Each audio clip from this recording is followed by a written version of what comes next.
Hey guys, welcome to eBike Reviews and Adventures. On this channel, we test and review e-bikes to help save you time and money, and it's our goal to help you find the perfect ride. Today, we're taking a look at the Zota Zephyr. Now, this is an awesome bike, but before we jump right into that, let's talk about the company real quick. Zota Bike is owned and operated by a veteran to my local area here, and I had a chance to sit down with the owner, Matt, and we had a discussion about the Zota Zephyr and his efforts to build the perfect bike. Now, what I learned from Matt is he is passionate about bikes. He was a BMX kid growing up, and he was looking for an e-bike that was perfect for his needs, and he had a hard time finding one. So he went out and designed and built one himself. And so that's what we have here. We have the product of his efforts to build the perfect bike. And I just think that's awesome. Now, these are available for retail sale, not only in my local area, but across the nation. So if you're looking for a bike like this, make sure you check out the link down below. Go check out his website, contact him. He's a very friendly guy, more than happy to answer all your questions. Now, let's take a closer look at this bike. Okay guys, I gotta be completely honest with you here about this bike. This is a folding e-bike, and I have never been fond of the idea of a folding e-bike, a folding bike in general. There's just something about it that seems a bit unnatural, and I just didn't care for the idea of taking a bike, folding it in half, so that I could stick it in my closet to save space, or maybe in the trunk of my car. I mean, it's just, I don't know, call me old-fashioned or something. It just seemed a little strange, a little odd. And I never really planned on taking a second look at a folding e-bike. To me, it just wasn't for me, I thought, until I had a chance to take a closer look. And I'm so glad I did. Not only does a folding e-bike offer, the convenience of being able to store it in a smaller space, but you don't suffer quality. And that's something I thought maybe you would. There is no quality degradation at all in the fact that it's a folding bike. Now, I had a chance to take this mostly on hard surfaces, but I did some field riding with it too, and it handles very well. I don't know that it's made for the jumps as much as it is for the bumps. It does have suspension forks on the front, but yeah, if I was going to take anything out jumping, I'd want full suspension on a bike. And this one is not the case. But this is perfect for anyone who is just looking for a fat tire commuter to cruise around their neighborhood, to take it on trail. And yeah, you can do some off-trail riding with it. I would stay off the jumps. But this is, yeah, it's been an awesome bike. And I've really enjoyed riding it and getting to know it. So let's take a look at some of the features here. And we're going to start right up front here. We got the Kenda Crusade 20x4 fat tire, and it's got a nice tread pattern on that, and these are puncture resistant, so that is a really nice feature. Check out those rims, man. Check out the color on that. Isn't that just a beautiful bike? Man, that makes a statement. You stand out when you're riding down the road. Let me tell you, you get some looky-loos. Okay, coming on around here in the front, we do have an LED headlight here. Now, what's unique about this headlight is it automatically comes on when it gets dusk. So you don't have to worry about trying to flip the switch. In fact, there is no switch. It just automatically comes on when the sun goes down. And I think that's a great feature. Okay, coming over here, we've got the Tektro hydraulic disc brakes on the front, which is real nice. And we also have a quick release front wheel there, which is also a really nice feature. And then, of course, we do have the suspension forks, which are adjustable. Swing around here so you can see those on that side. Full adjustable right there. And these fenders, they're metallic. I think they're aluminum, I'm not sure. But they are metallic, which is nice. So on the front here, you do have connection points if you wanted to add a basket or something right there. And moving up the stem here, you'll notice that this is the folding stem right here, where you can easily fold the handlebars down to store it away. If you're going to put it in your closet or in the back of your car. The handlebar stem here got a quick release on it, so it's easily adjustable, so you can adjust that perfect height for that perfect ride. Now let's take a look at the wiring here. So the wiring is mostly wrapped really well. Coming down through here, you can see it's wrapped. But one thing I will note on this bike is that it doesn't go inside the frame. And so it just stays on the outside of the frame there. And that's something I wished could be improved upon, but it's not that big of a deal. It's secured nice and tight. And it could be that the fact that it's a folding e-bike, maybe that's why they put it on the outside of the frame. Okay, let's take a quick look at the cockpit here. Now these handle grips right here, these are true rubber handle grips. And I tell you what, these things are so grippy and they are so comfortable and nice. You don't have to worry about your hands slipping, or, after you get sweaty or something after a long ride. Those are just some really nice grips right there. We do have the left-handed thumb throttle right here. We do have an electronic horn. We do have the button pad right here, so you can control your display, which timed out, so let's turn it back on. There it is. Hello, it says. And look at that display. You're going to get my camera in the shadow there, but you can get an idea of what's going on here with this display. We're going to talk more about that in a few minutes, so we'll pass that for right now. Then moving on over here to the other side, we do have these great finger shifters over here. Let me get over here on this side. So you do have the finger shifter here for the 7-speed, and that is also a very nice feature.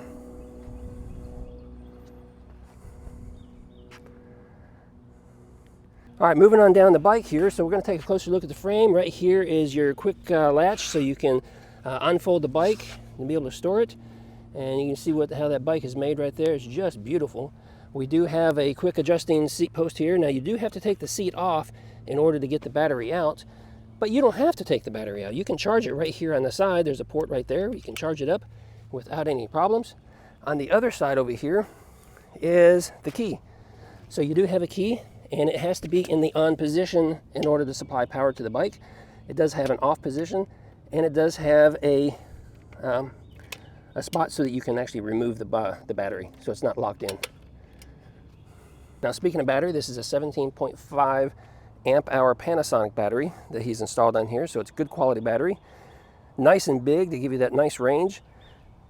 You should be able to easily get 40 to maybe even 60, 70 miles of range on this bike without any problems. These pedals here are real nice. These pedals actually fold up. So let's see how we do that. We squeeze it. You can see that there, so you can fold up the pedal to help get that out of the way a little bit, save yourself a couple inches on either side. Got the dual guard on the chain ring here, which is real nice. And then we have our Shimano derailleur down here, 7-speed. Let's talk about this hub motor for a second. Now, this hub motor is unbranded, so I'm not sure what brand he's using on here, but it is a 1,000 watt hub motor here. So that's a really nice motor. So far it's been very reliable. It's pretty quiet. It gives us the plenty of speed. I've been topping out right at 28, 29 miles an hour. No problems at all. And moving on up here, we're got the included bike rack, which has been real nice. I've used that to haul around camera equipment and things. Moving around to the back here, we do have an LED tail light and brake light, and that is connected to the battery, so which is always a nice feature. All right, guys, let's take a closer look at the cockpit now from your point of view, sitting on the bike. It's real nice. Everything's laid out comfortably there. And let's focus on this screen right here, because this is the best screen that I have seen yet. It's bright, it's colorful, it's got a lot of information right there at your fingertips. We've got miles per hour, we got the wattage being used, we've got the time up here, we got the battery status right here, which is real nice. And right here we have a few other items that we can skip through using the mode button right here on the thumb pad, so we can skip through. And you can see that is, whoops, there's our odometer. We've only got 17 miles on this bike so far. We're going to put a lot more on it before we're done. And there's talks about the range. Not sure what that is, haven't looked that up yet. There's the time again. That's time, I guess the battery's been turned on. And trip. And that's the max speed. Now I question that max speed because I haven't had it to 37 miles per hour. I don't think that's quite accurate there. Let me get timed out. Let me get back over there. Right there. Yeah, I haven't, to my knowledge, I haven't gone that fast. So we'll have to question that. And then it says the average speed is 5 miles per hour right there. So, but yeah, real nice display. Now this has a USB connection on it, so you can charge your phone. It does control, there's a lot of settings in here that you can control. It comes standard 5 pedal assist modes, but you can adjust that inside here. You can change it so it has 3 pedal assist modes, 5, or 9 pedal assist modes, which is real nice. And playing around with that, what I learned is if I set it so it only has 3 pedal assist modes, you got a faster start, and it's a little more pronounced shift in between each pedal assist as you're going down the road. So you got that, and I won't say it's much of a jerk, because it's still pretty smooth transition, but it's more prominent. Whereas when you're in 9 pedal assist modes, then there's a slower transition from one gear to the next, which I really like, because I do a lot of trail riding. I like going off trail, and some places I go, You know, you've got, hop off the bike here for a second. Some places that I go, you want to go slow. And if it was just in 5-pedal assist, and even in the first pedal assist setting, the bike would still be too fast, right? And you'd be kind of cruising along and you're just going faster than you want to, and you're trying to constantly on the brakes. Well, being able to put it in 9-pedal assist and then drop it down into the first level, it gives you a much slower speed. And so it's a lot easier to control the bike that way. And I think that's perfect for off-trail riding, or even seniors who may want to go, you know, a lot slower than some other folks. Okay, so one other thing I want to talk about feature-wise on this bike is that this bike does have cruise control, and that is an awesome feature. Now, there's no button here in the cockpit anywhere that starts and stops the cruise control. That's because it's all automatic, and it takes a little getting used to. And if you're not prepared for it, you're going to say, "Hey, what's going on? The bike's just taking off on its own." But if you maintain a speed for about 8 seconds, this bike is going to automatically engage the cruise control. And that gives you relief on your, on your thumb throttle right here. You don't have to continuously hold that. You can just release it and just relax and cruise right along at whatever speed that you were at the time. Now, to disengage that, all you got to do while you're riding along is just a little flick of the throttle, or just tap the brakes. You tap the brakes and it disengages the cruise control. All right, guys, so that's the Zota Zephyr. That's what it looks like right here. And I tell you, that's the features it's got. And I think I covered pretty much everything. If you have questions, drop them down below. But I got to tell you, I've had a lot of fun riding this bike. And I'm looking forward to doing a lot more riding with it.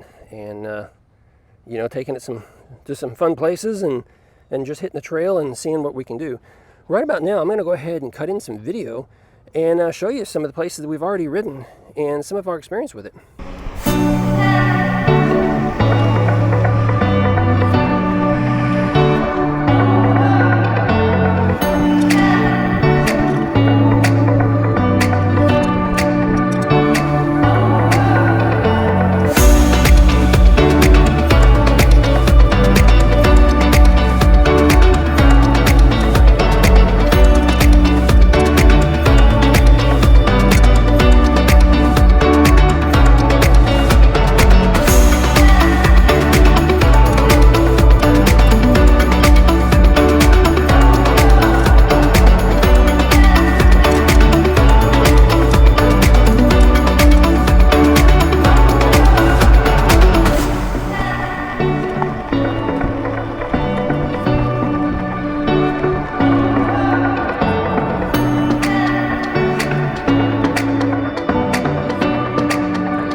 Okay guys, here are some of my final thoughts on the Zota Zephyr.